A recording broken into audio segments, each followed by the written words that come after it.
Challenge ta vie, ta coach pour te faire voyager au sens propre comme au sens figuré. Dans cette vidéo, j'aimerais te parler de nos peurs et nos souhaits. Pourquoi? Parce que nos peurs et nos souhaits sont les deux choses qui rythment notre vie. Tu te rends compte? Qui donnent l'orientation à notre vie. Si tu as un souhait vraiment profond, très fort, que tu développes, qui t'inspire vraiment, rien qu'en y pensant, rien qu'en visualisant, ça va rythmer ta vie de manière positive. En revanche, si tu as une peur, une grande peur au fond de toi, qui prend toute la place et qui te fait vibrer, on va dire, de manière négative, autant que peut le faire un souhait de manière positive, de la même manière, ça va orienter ta vie plus dans le pessimisme. Tu vois? Et donc du coup, c'est pour ça que j'ai fait ce sujet de vidéo, parce que c'est finalement le fait de gérer les deux choses, déjà de prendre conscience que ces deux choses-là vont influencer toute notre vie, et que derrière, du coup, tu as, on va dire, les ficelles pour lever une chose plus que l'autre, en fait. Donc forcément, si tu travailles davantage sur un souhait, sur tes rêves, sur tes objectifs, ça influencera ta vie de manière positive. En revanche, si tu laisses du coup tes blocages, tes freins, tes peurs, de par ton expérience de vie, de par ton passé, de la même manière, ça va orienter ta vie. Donc vraiment, dans cette vidéo, j'aimerais te donner, comme d'habitude, 3 petits conseils pour justement mieux gérer ces deux facteurs-là. Le premier conseil pour moi, ce serait vraiment de développer vraiment un objectif au fond de toi. Aujourd'hui, dans cette société, on ne nous laisse pas trop nous exprimer. On doit plutôt faire les choses normalement, suivre un chemin standard. Il n'y a pas de place pour notre imagination, pour une visualisation, pour des envies diverses, pour des envies différentes. Donc vraiment, commence à prendre conscience de ça et commence à t'écouter vraiment au fond de toi. Peu importe comment fonctionne la société, peu importe comment sont les standards, peu importe comment on est censé faire les choses, parce que finalement, on n'est pas censé faire les choses d'une seule manière. Notre vie, c'est la nôtre, c'est pas celle des autres ni de la société. Donc on la rythme comme on le veut, d'accord? On doit se créer une vie sur mesure, on doit avoir une vie qui nous correspond, on ne doit pas juste vivre pour vivre, d'accord? Donc commence vraiment déjà à développer cette envie en toi, écoute-toi, arrête de te dire non mais Sarah, ça va pas, on va se foutre de ta gueule, non mais Sarah, c'est pas ça la vie.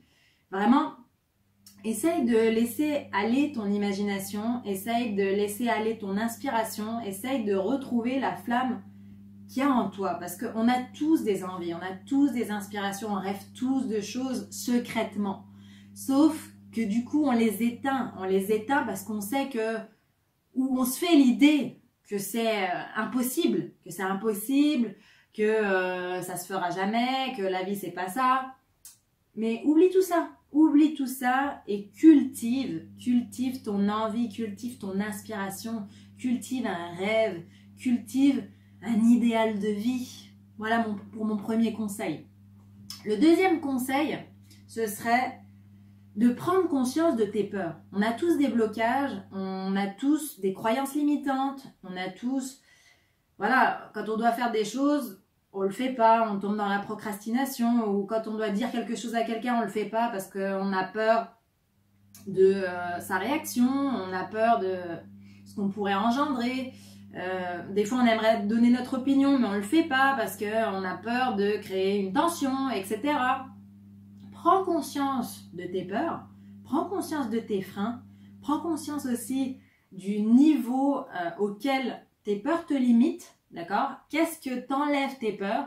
Vraiment, analyse tout ça, essaye de te poser, réfléchir 2 minutes, repenser par exemple à la semaine qui vient de passer et te dire qu'est-ce que j'ai pas fait la semaine dernière que j'aurais aimé faire par exemple? Et pourquoi du coup, pourquoi je ne l'ai pas fait? Vraiment, travaille là-dessus, essaye de creuser, essaye de comprendre un petit peu mieux ton fonctionnement. Prends du temps pour ça. Et quand tu auras analysé et compris ce qui te bloque, quels sont réellement tes blocages, embrasse-les, d'accord? Embrasse-les. Parce que le fait de les embrasser, ça va diminuer inconsciemment le poids de ces peurs dans ta vie. Donc, vraiment, voilà, embrasse-les, assume-les, d'accord? Assume-les, ces peurs, et ça va diminuer vraiment le frein, l'inaction que ça met dans ta vie. Donc, voilà pour le deuxième conseil. Et le troisième conseil pour finir cette vidéo, ce serait de te mettre en action, d'accord? J'ai déjà fait plusieurs vidéos à ce sujet sur Instagram, sur Facebook. Je dis souvent passer à l'action, mais c'est pas pour rien, c'est parce que c'est la vérité. Peu importe les peurs, les blocages, les freins, les idées, les croyances que tu as aujourd'hui, fonce, essaye, teste, whatever, on s'en fout derrière de ce qui va arriver. Qu'est-ce qui peut t'arriver de pire? Qu'est-ce qui va arriver? Est-ce que tu vas mourir? Est-ce que tu vas avoir une maladie irréversible? Est-ce que tu vas vivre un événement irréversible? Honnêtement, passe à l'action, d'accord? Passe à l'action justement dans le fait de travailler sur toi, de comprendre mieux ce qui se passe en toi, de développer une vraie envie, une idée de vie qui te correspond. Essaye des choses. Va parler à des gens si tu es timide, essaye, vois ce que ça donne. C'est que comme ça derrière que tu vas pouvoir gagner en confiance, gagner en énergie, gagner en auto-estime et être une source d'inspiration non seulement pour toi mais aussi pour les autres. Donc passe à l'action. Si tu mets en place ces 3 conseils que je viens de te donner, tu vas voir que vraiment ta vie sera davantage rythmée par tes souhaits, sera davantage rythmée par la positivité que la négativité. Donc sur ce, je te souhaite vraiment le meilleur. Si tu as aimé cette vidéo, partage-la, mets-moi un petit pouce et je te dis, comme d'habitude, à la semaine prochaine.